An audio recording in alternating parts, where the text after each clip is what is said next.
1940s में एक बहुत ही वियर्ड डच साइंटिस्ट जिनका नाम था निको टिम्मगन, इन्होंने कुछ ऐसे सीरीज ऑफ एक्सपेरिमेंट परफॉर्म किए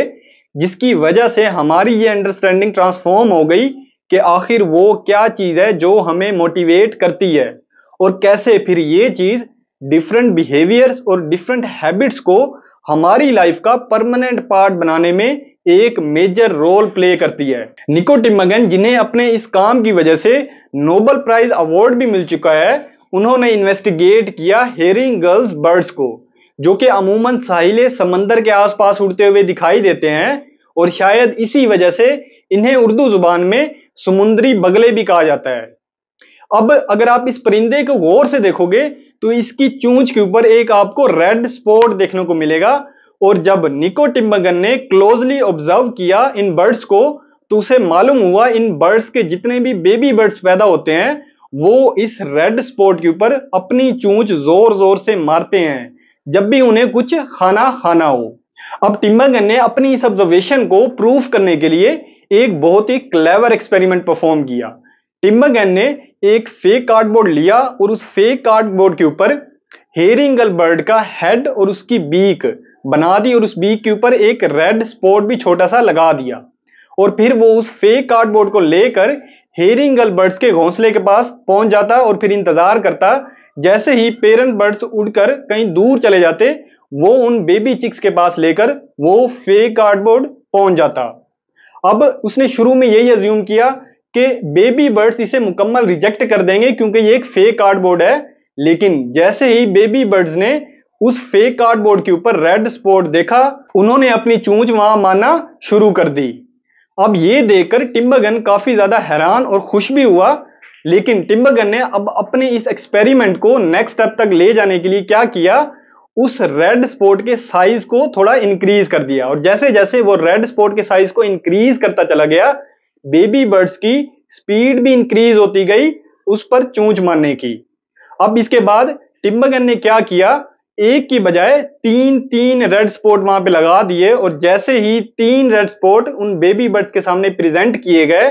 वो बिल्कुल क्रेजी हो गए और उन्होंने अपनी शिद्दत के साथ उस पर अपनी चोंच मारना शुरू कर दी। अब ये देखकर महसूस कुछ यूं हुआ कि शायद ये बेबी बर्ड्स ऑलरेडी ही जेनेटिकली इंजीनियर्ड थे इस काम को करने के लिए।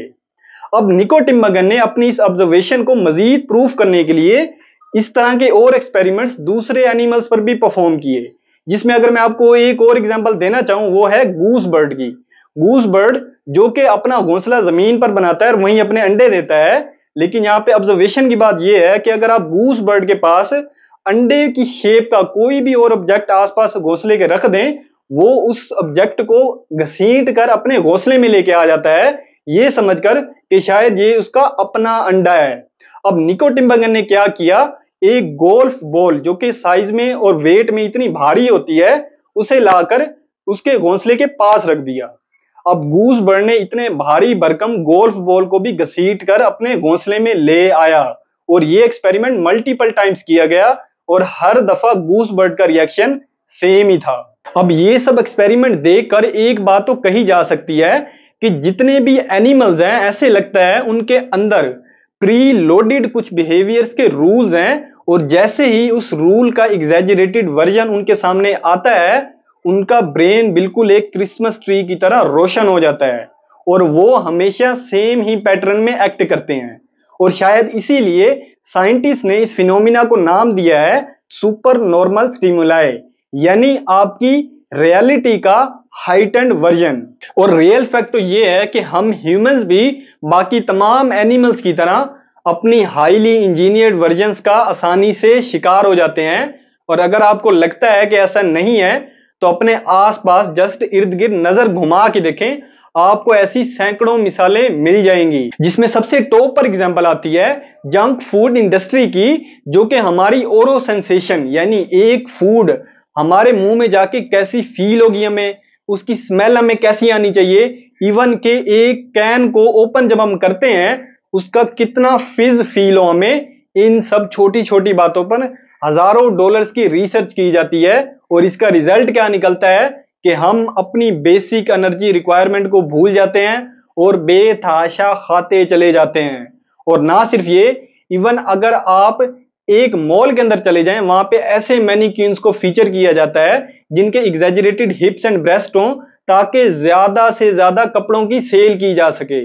और ना सिर्फ ये, बल्कि अगर आप ऑनलाइन इंडस्ट्री की तरफ चले जाएं, यानी ऑनलाइन गेम्स, पोर्न या फिर सोशल मीडिया, जहां पर नॉर्मल चीजों को स्प्लाइस अप करके इस रेट पर हमें दिखाया जाता है कि हमारा ब्रेन चाह कर भी उससे लड़ नहीं सकता, और इसका रिजल्ट ये निकलता है we become addicted to all these products। और रियलिटी की बात तो ये है कि इनमें से कोई भी ऐसी चीज नहीं है जो कि अब नॉर्मल हो हमारे लिए।